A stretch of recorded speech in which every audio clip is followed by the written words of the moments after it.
Naira ṣubú yakata lọ́jà pàṣípààrọ̀ owó Ọrinlelẹgbẹrin náírà ní ìpààrọ̀ dọ́là kan báyìí. Títí dàsìkò tá a fi ń kó ìròyìn yìí jọ lọ́wọ́, òjòjò tó ń ṣe owó náírà ilẹ̀ wa lọ́jà pàṣípààrọ̀ owó lágbàáyé ti burú sí i, pẹ̀lú bówó náà ṣe ń fojoojúmọ́ fẹ̀yìn janlẹ̀ níwájú àwọn owó orílẹ̀-èdè yòókù bíi dọ́là ilẹ̀ Amẹ́ríkà àti pound sterling tilẹ̀ United Kingdom.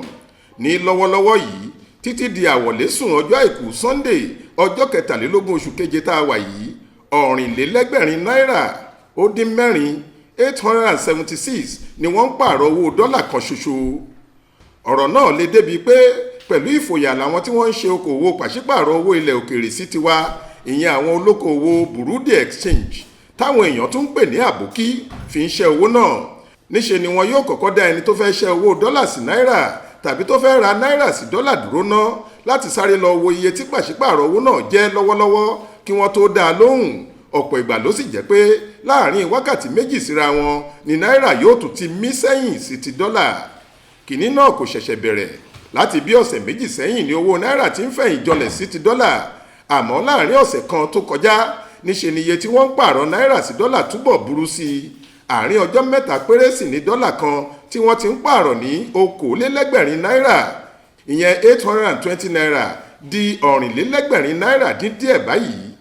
Wọ́n lóhun tó túbọ̀ fa èyí ni àwọn ètò àti òfin pàṣípààrọ̀ kan tí báńkì àpapọ̀ ilẹ̀ wa Central Bank of Nigeria CBN gùnlé, àti bí àwọn tó ń béèrè owó dọ́là tí wọ́n fẹ́ ra dọ́là ṣe ń pọ̀ sí i, tọ́pọ̀ èèyàn sì ń sá fún fífọwọ́ kan náírà, èyí tó mú kówó náà fẹ́ di yẹ̀yẹ́ lọ́jà àgbáyé.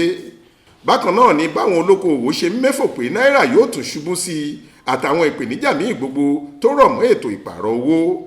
Onípàṣípààrọ̀ kan Ibrahim Ali tó báwé ìròyìn Punch sọ̀rọ̀ lẹ́kọ̀ọ́ sọ pé gbogbo nǹkan ti gbówó lérí o, ó tiẹ̀ ti súùyàn.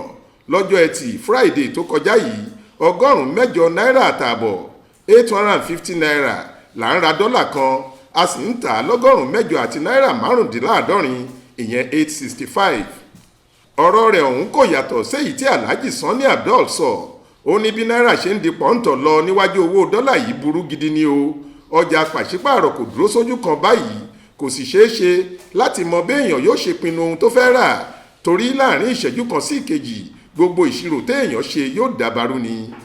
Ó fi kún un pé bí ọ̀rọ̀ bá ń ṣe báyìí lọ, gbogbo nǹkan tí wọ́n ń kó wọ̀lú láti ilẹ̀ òkèèrè yóò kọjá ohun tí mẹ̀kúnnù lè fọwọ́ kàn, èyí yóò sì túbọ̀ mú ìgbé ayé nira fáwọn aráàlú lórílẹ̀‐èdè yìí ni.